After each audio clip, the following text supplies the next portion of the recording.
Olá, boa tarde, que alegria estar com você, iniciando um novo mês, 1º de agosto, você que me acompanha de todo o Brasil via satélite ou pelo canal aberto digital ou pelo YouTube TV Evangelizar Oficial. É uma alegria estar com você, viu, nesta tarde de hoje, e você que me acompanha de 22 capitais, mais de 1.300 cidades em todo o país.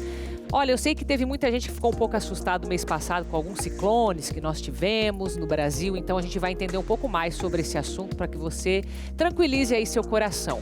O especialista que vai falar sobre isso conosco hoje, ele é meteorologista, Lisandro Jacobsen, vai nos explicar um pouco desse fenômeno para que a gente de fato não se preocupe, ou será que tem preocupação? Não sei, né? Vamos falar com ele já já.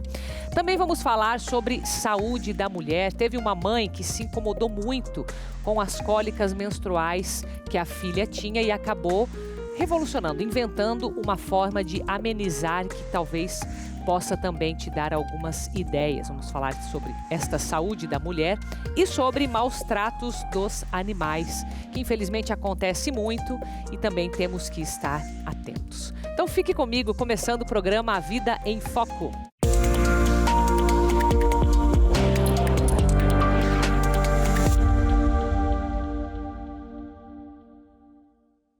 Bom, faz pouco tempo que muitas pessoas tiveram no Brasil uma experiência assim um pouco atípica de ciclone.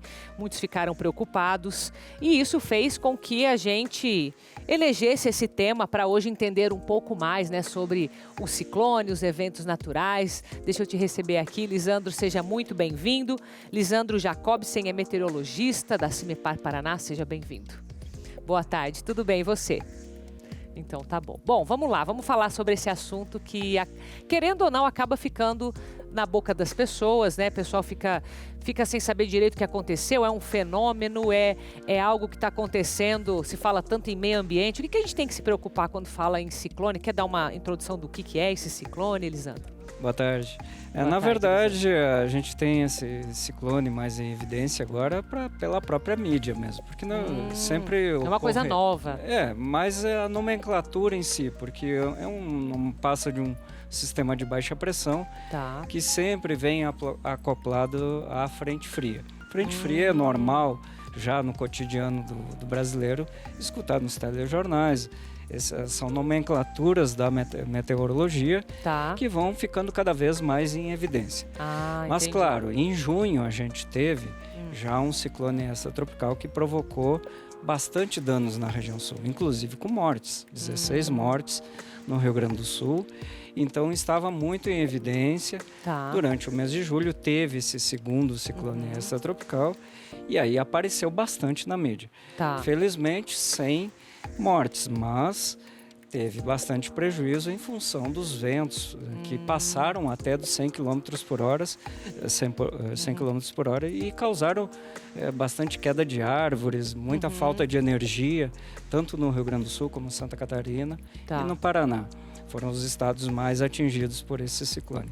Mas ele está no cotidiano do meteorologista praticamente o ano inteiro. Para vocês isso é normal? É normal para nós, mas para a população, sempre que surge essa palavra, há um temor, porque realmente é um evento meteorológico um pouco mais extremo. Entendi. Lisandro, mas só para a gente entender, você falou um pouco ali de 100 km por hora nos ventos, tem uma característica que especifica o que é um ciclone? Você quer explicar para a gente isso? Na verdade, como ele é um sistema de baixa pressão que se intensifica e gera esses ventos mais fortes. Geralmente ele fica muito mais afastado da costa do litoral brasileiro. Ou seja, daí não chega a atingir a cidade propriamente. Provoca alguma ressaca no oceano, nas praias, no porto de Rio Grande, no porto de Itajaí, de Paranaguá. A gente escuta muito, tem ressaca, porto fechado por causa do vento. Então quem trabalha com exportação e importação que vai sentir mais. Exatamente. Então a Marinha do Brasil está sempre com esses eventos em monitoramento. Mas quando ele atinge o continente, que foi o caso do mês de junho e de julho, aí, claro, vai afetar a população de forma mais abrangente. E por isso que entra na mídia com mais frequência essas notícias. Entendi, E no caso, quando a gente vê que esses ciclones estão em alto mar, digamos, estão lá em alto mar, tudo bem, a Marinha sabe da existência, vocês que são do meio sabem da existência. Para quem é aqui os leigos no assunto, só vão se preocupar quando começa a derrubar árvore, quando começa a derrubar poste, energia, enfim. Existe alguma relação de mudança climática que se fala muito hoje com ciclones ou não? Isso daí é só uma coincidência? Porque a gente viu recentemente chuva onde não chovia muito, a gente viu alagamentos mesmo, né? Pernambuco com alagamento, seca no Paraná. Quer dizer, uma inversão climática. Isso tem relação com ciclone ou não? Isso não tem nada a ver? Não, ainda não há estudos que relacionam essas mudanças com o aquecimento global, por exemplo. Tá. Mas o que a gente nota mais, como a gente tem experiência já na área, é que a gente tem uma vulnerabilidade muito maior. Nós estamos habitando mais áreas de risco. Ou seja, estamos impermeabilizando cidades. Se a gente comparar com, vamos dizer, 20, 30 anos atrás, uma resposta de chuva de 20 milímetros era muito menor do que é hoje.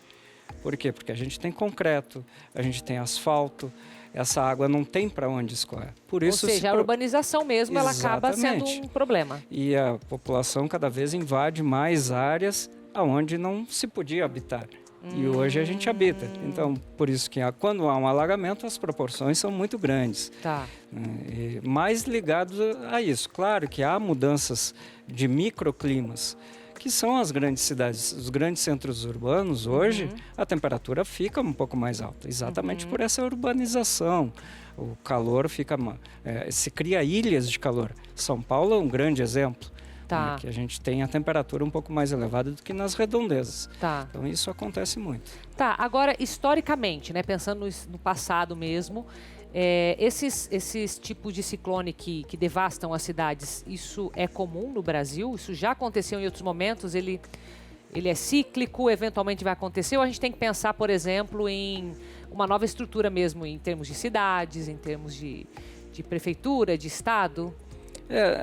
Assim, para a gente ter uma ideia, é claro que hoje em dia as cidades são muito maiores, os eventos antigamente atingiam poucas cidades, né? As cidades eram menores. Vamos citar um exemplo que causa muito prejuízo, granizo. Granizo ocorre de forma muito localizada e é frequente. Só que antigamente não atingia muitas cidades porque sempre pegava as zonas rurais ou não tinha, áreas mais isoladas, né? Hoje em dia já se pega grandes centros urbanos e aí causa muito prejuízo. Então não é que houve uma mudança climática, nada disso. Não exatamente. Não há uma relação, como a gente falou, que... É mais o crescimento urbano mesmo. Isso. Exatamente. Entendi. Mais pela vulnerabilidade não, porque, assim, que a gente tem. Eu lembro, quando eu falo de ciclone, eu lembro do quê? Golfo.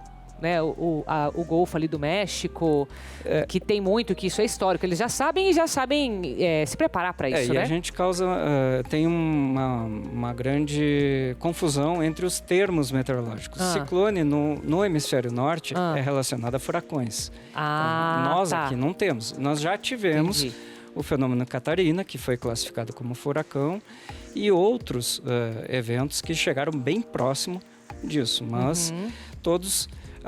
As nomenclaturas às vezes confundem a população. E aí acaba gerando fake news, que hoje em dia é uma grande dor de cabeça para o meteorologista, os aplicativos de mensagem. Essa informação de ciclone, por exemplo, se difunde muito rápido. E às vezes parte de uma fonte que não é segura, que não é de um órgão meteorológico. Isso é interessante. As pessoas que quiserem saber mesmo a fonte certa, CIMEPAR, no Paraná é o CIMEPAR. No Paraná, o CIMEPAR, mas todos os estados brasileiros têm um órgão de meteorologia. Então tem que sempre ir nesse. Sempre buscar uma fonte confiável. E claro, temos os órgãos nacionais de meteorologia também para a gente se guiar, né? Sim, muito bom. Lisandro, te agradeço, viu? Essa dica é muito importante que ele deu de você ficar atento à fonte aqui no Paraná, o CIMEPAR, aparece para você aí o Instagram. Muito obrigada, viu? Que agradeço. Obrigada a você, seja bem-vindo, tá? Bom, agora outra notícia que essa sim tem que se espalhar é que nós já estamos com mais de 5 milhões de seguidores na TV Evangelizar e você pode e convido você a acessar o novo site da TV Evangelizar, viu? Porque ali está organizado de uma forma que você consegue conhecer toda a nossa programação, todos os apresentadores, entre eles padres, bispos que fazem parte da nossa grade 24 horas e todos os principais eventos estão ali. Se você ainda não conhece, depois acesse ali no seu celular, no seu tablet ou no seu computador e conheça a TV Evangelizar na web. Vamos fazer um intervalo bem rapidinho? Na volta a gente ainda vai falar sobre maus tratos de animais, mas também sobre a saúde da mulher, algumas dicas para cólicas menstruais. Eu volto já.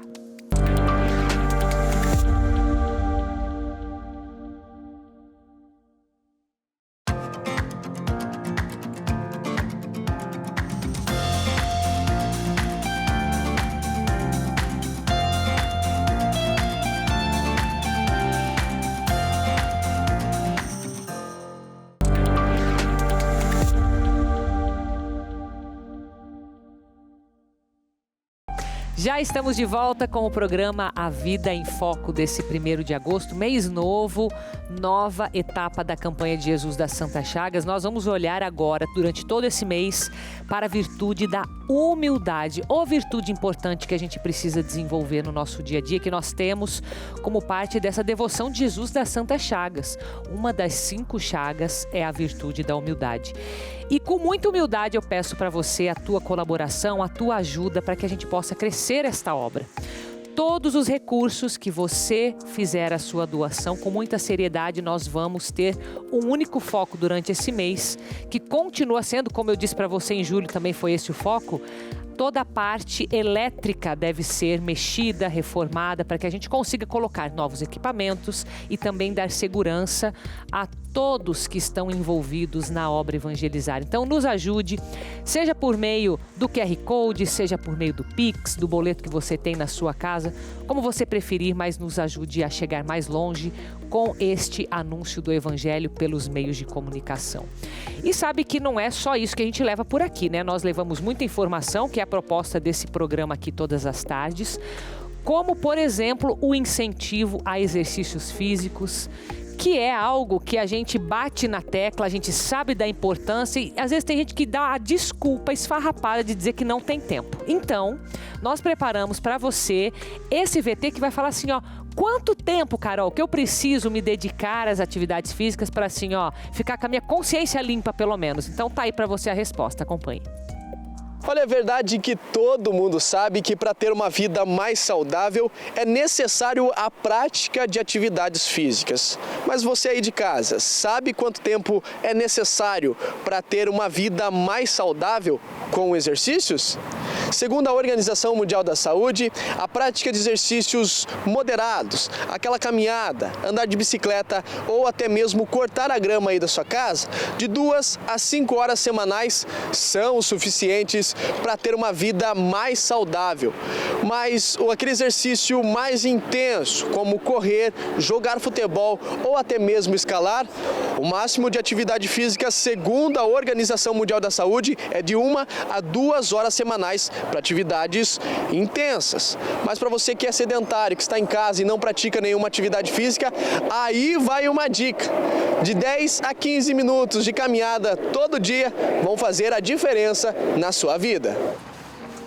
Ó, sabe qual que é o problema? É que agora que você sabe que de 10 a 15 minutos por dia é o suficiente, você não vai ter mais a coragem de dizer que não tem tempo, né? 10 minutos, fala sério, né? Contar ali no relógio, dá para fazer dentro de casa, dá para fazer no teu trabalho, então aí é só querer. E assim, vou te dizer que tem mais benefícios também para quem pratica exercício físico, principalmente quem é mulher, que reduz um pouco ali daquelas cólicas menstruais chatas, né? Outros tipos de, digamos, incômodos que as mulheres têm. Mas tem a história dessa mãe que ela sofreu junto com a filha, né? Porque uma filha sofrendo de dor, a mãe sofre junto, e ela acabou também criando um novo caminho para que pudesse ajudar a filha com essas cólicas, uma espécie de lingerie. Eu quero acompanhar com você também, vamos ver. De acordo com o Instituto Brasileiro de Opinião Pública e Pesquisa, o IBOPE, 76% das mulheres brasileiras têm cólicas menstruais. E foi com uma situação dessas que uma mãe achou a solução para aliviar as dores da filha. Maria Luísa Maueschi sofria de cólicas menstruais sem diagnóstico de doenças no útero, como endometriose. As dores eram tão intensas que a jovem muitas vezes não saía de casa. Eu sentia muita cólica, era muito forte.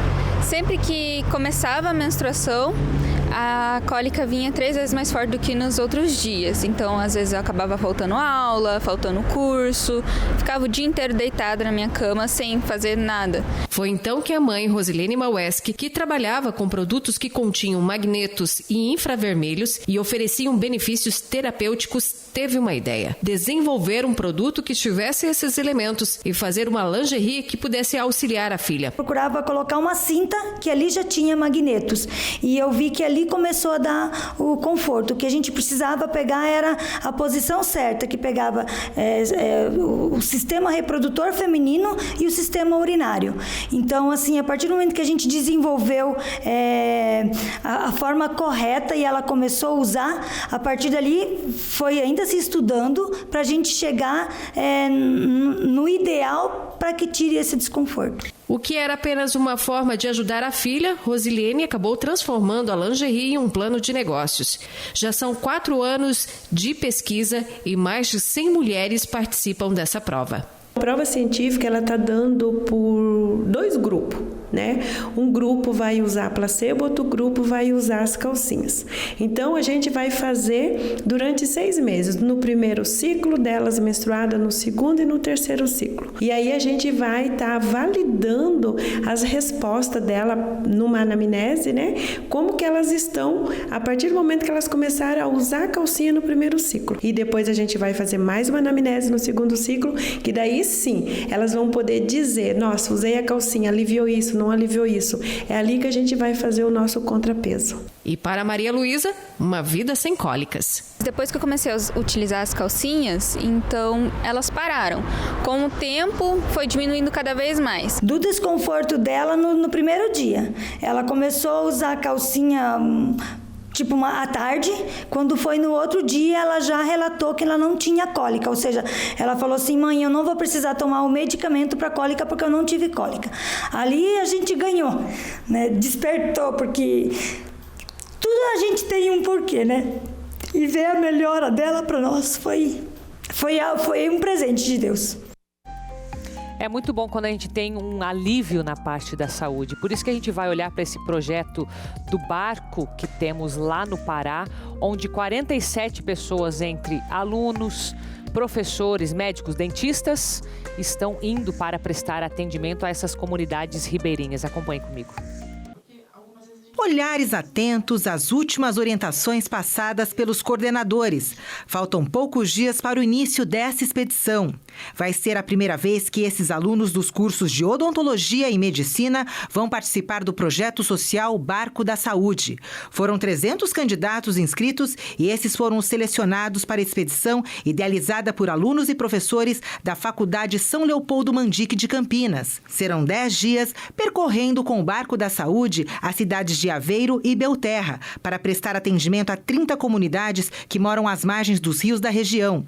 O projeto já existe desde 2017, mas com a pandemia houve uma pausa de 4 anos. A estudante Mirella, que está no 5º ano de medicina, nos contou que na mala vai levar roupas para doar, mas ela sabe que depois dessa experiência, a bagagem não volta vazia. Espero voltar bastante diferente, né? Na verdade, eu quero voluntariar para a minha vida, quero fazer como profissão, como carreira. Com certeza, o objetivo é esse, é ter uma noção melhor do Brasil com esse que a gente tem que enfrentar, que a gente sabe que existe, mas a gente não vê, a gente não presencia, né? Então vai ser muito interessante e eu espero voltar cada vez uma pessoa melhor de cada expedição que eu for. São 5 horas de voo até Santarém, no Pará, para acessarem o barco. Por isso, a expedição fez essa reunião entre os alunos e professores para que fossem passadas as últimas recomendações.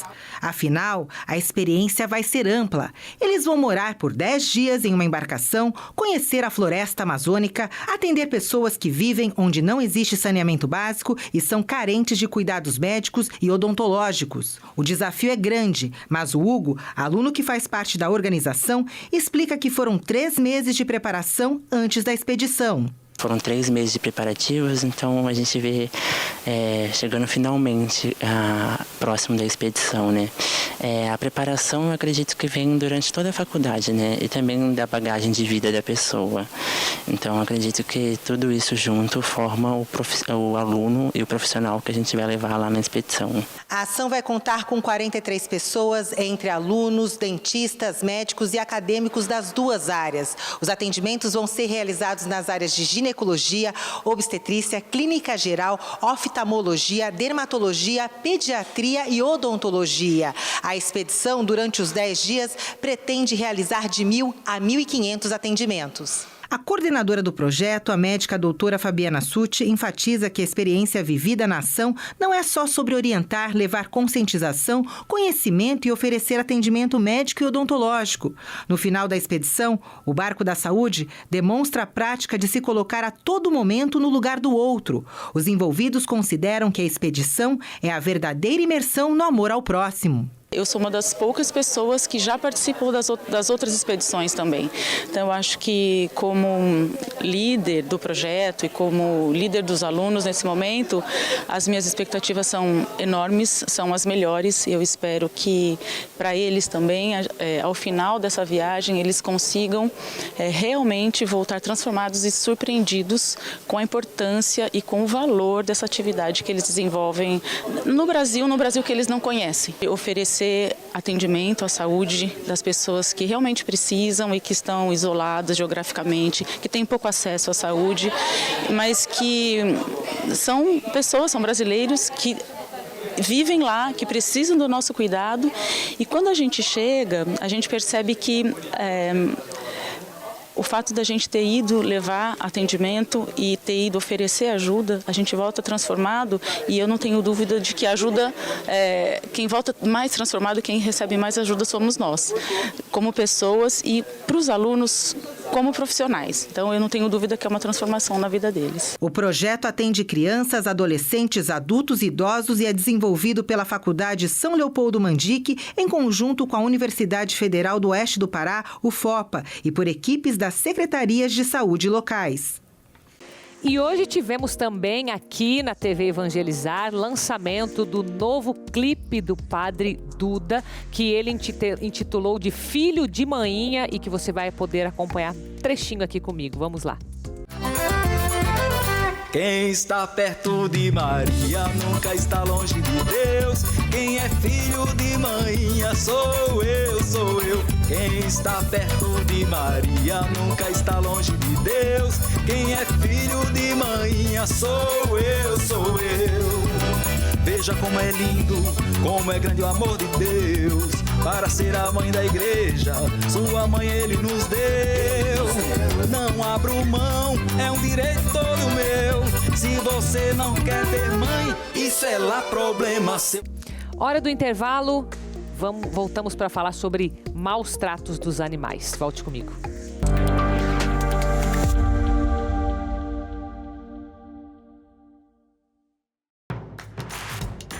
Não perca mais nenhum vídeo da TV Evangelizar. Inscreva-se agora.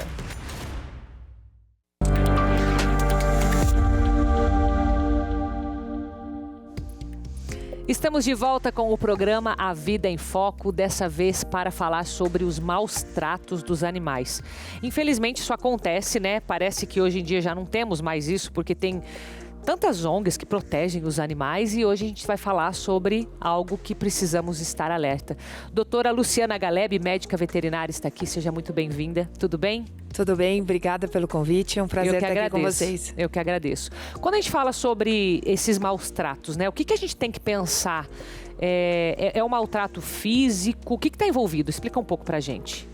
Então, o maus tratos, ele é uma forma da gente identificar, né, quando o bem-estar do animal não está sendo preservado. Então, a gente fala sobre maus tratos e bem-estar e a gente acha que são duas coisas distintas, mas elas andam lado a lado. Por quê? Porque para eu diagnosticar ou para eu determinar que um animal está sofrendo maus tratos, eu vou avaliar o bem-estar, o grau de bem-estar desse animal. Né? E os maus tratos, eles podem ser de várias formas. Tá? A gente tem ali maus tratos como crueldade, abuso de animais. E o abandono também é maus tratos, certo? E aí a gente vai ter maus tratos que vão estar, né, mais evidentes, como aquelas agressões físicas que alguns animais sofrem, certo? Como apanhar, como tomar, enfim, chutes, socos ou outros tipos de agressão. Mas a gente também tem aqueles maus tratos que não são visíveis, que também são os maus tratos psicológicos, né, que comprometem ali a questão do desenvolvimento emocional, psicológico desses animais. E aí falando, né, de cães e gatos, principalmente, que são os animais domésticos que hoje, né, habitam aí a maioria dos lares brasileiros e de Curitiba, assim, de forma bem evidente, porque hoje a gente tem aí que mais ou menos existem em torno de 1,8 cães por residência na nossa cidade de Curitiba. Nossa, bastante. Tá, agora eu fiquei pensando, como que você identifica uma agressão psicológica, né? Algo assim que é mais emocional. Dá para perceber isso como veterinária, não? Então, isso dá para perceber quando a gente trabalha com denúncias, quando a gente vai até o local, né? Então, por exemplo, só desculpa te cortar, mas uma denúncia pode ser feita por uma médica veterinária, então? Ela pode ser feita por um médico veterinário, ela pode ser feita por uma pessoa, um cidadão comum, né? Enfim, o vizinho, ele identifica que um vizinho, enfim, uma pessoa está cometendo maus tratos ao animal que ali mora, né? Então, essa denúncia geralmente ela é feita primeiro na delegacia do meio ambiente, mas em Curitiba a gente também tem canais de comunicação através do 156 para, né, identificar isso. E aí, através dessa denúncia, vai uma equipe ao local, né? Geralmente dentro das secretarias do meio ambiente, tem essas pessoas, né? Os veterinários que estão ali capacitados, habilitados, vão até o local e a gente consegue identificar através de uma série de testes e evidências que os animais nos mostram, né? Se aquele animal está sofrendo algum tipo de agressão física que não está evidente né, no físico dele mesmo. No físico dele, entendeu? A gente consegue identificar maus tratos psicológicos, né? Até aquela negligência que o animal pode estar sofrendo por ausência de carinho, ausência de atenção. Isso a gente também identifica como maus tratos, né? Aí você pode me perguntar assim, então, doutora, eu tenho que deixar o meu animal ter acesso à casa, subir em cima da cama? Não, a gente não está falando isso, né? Existem pessoas que não gostam de animais, mas não gostam dos animais em cima de um sofá, em cima das suas camas. Isso não tem problema. Mas eu não posso negligenciar esse animal.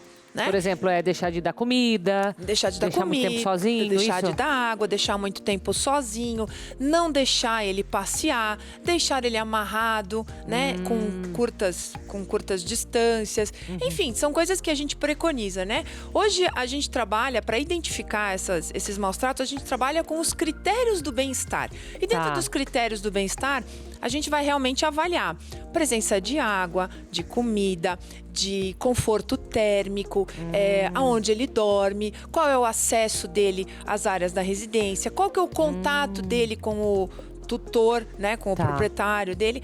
Então, eu acho que o maior desafio que a gente tem hoje não é identificar aqueles maus tratos evidentes que ganham aí uma repercussão na mídia, né? Que tem marcas físicas, né? Isso, que tem marcas físicas. Mas o nosso maior desafio hoje é justamente nesse processo de negligência, a gente identificar se é uma negligência intencional ou omissiva, por falta de conhecimento. Isso acontece também? Muito, né?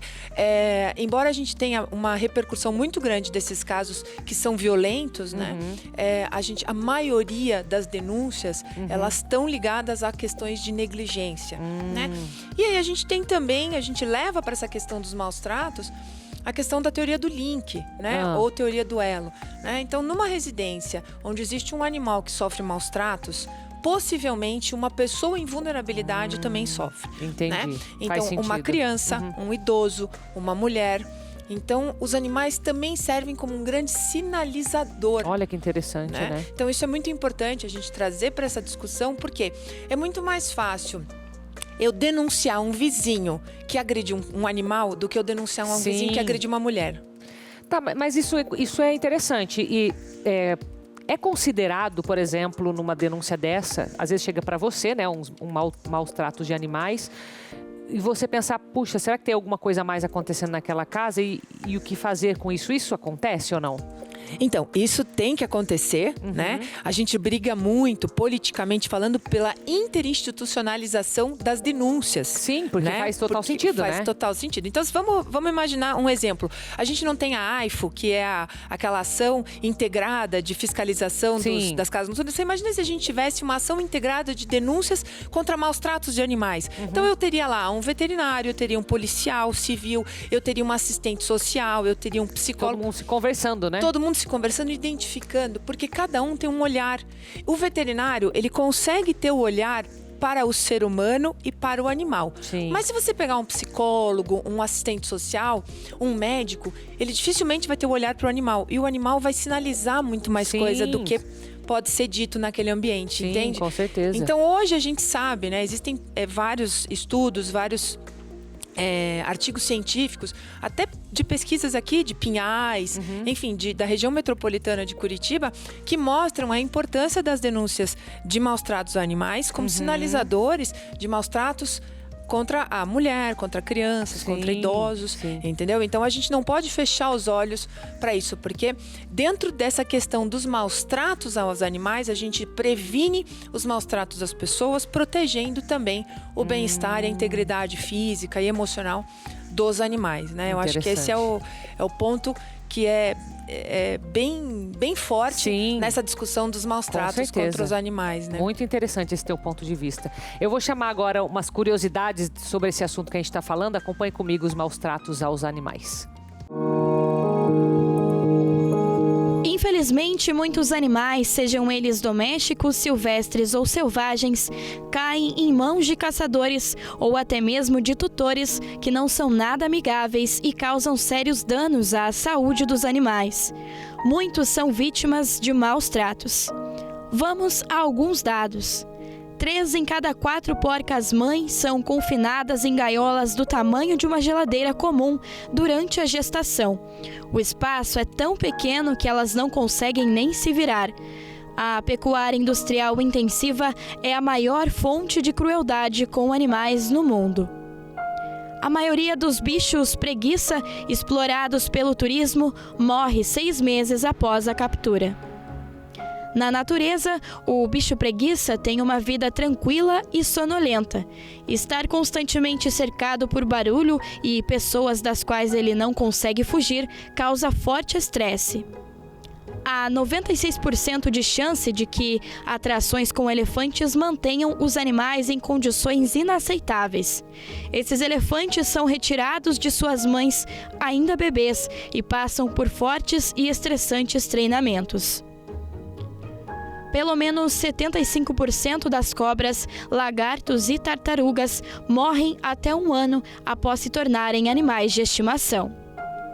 Milhões de animais silvestres são capturados de seus habitats naturais ou criados em cativeiro apenas para se tornarem animais de estimação. Diga não à retirada de animais da natureza. Diga não aos maus tratos.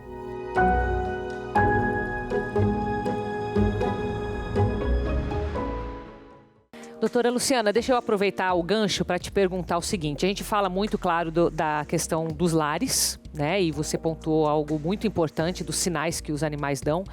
Mas os maus tratos, eles também vão valer para animais silvestres, esses que não estão em contato direto, talvez estão corriqueiro, mas acredito que também uma visão mais holística, assim, maior, também vai abranger, né, de alguma forma, um problema social, né?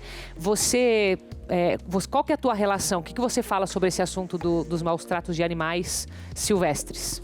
Então, Carol, o que eu vejo sobre o maus tratos contra animais silvestres hoje o tráfico de animais silvestres no Brasil perde somente para o tráfico de drogas e para o tráfico de armas. Pois eu escutei isso da boca de um delegado, menina. Eu fiquei também horrorizada, né? Então, assim, qual que é o grande problema dos maus tratos? As pessoas traficam animais, certo? De forma, enfim, é tráfico, né? Sim. De forma irregular, de forma totalmente cruel, também, né? Transportam esses animais de forma cruel. A gente sabe que, por exemplo, pássaros sofrem absurdamente. Enfim, a gente tem outras espécies também que sofrem e comercializam e não se sabe para quem. Né? Comercializam de forma barata. Uma pessoa que quer realmente adquirir um animal silvestre, ela tem como, né? Existem formas de adquirir animais silvestres legalizados. A gente chama de animais anilhados. Eles usam uma pulseirinha, né? De identificação, legalizado pelo IBAMA. Tem criadores próprios, criadores específicos. Então, assim, o grande problema dos animais silvestres é o tráfico e as pessoas que beneficiam o tráfico, né? Então, assim, mas é meu sonho ter um sagui. É o meu sonho ter um sagui.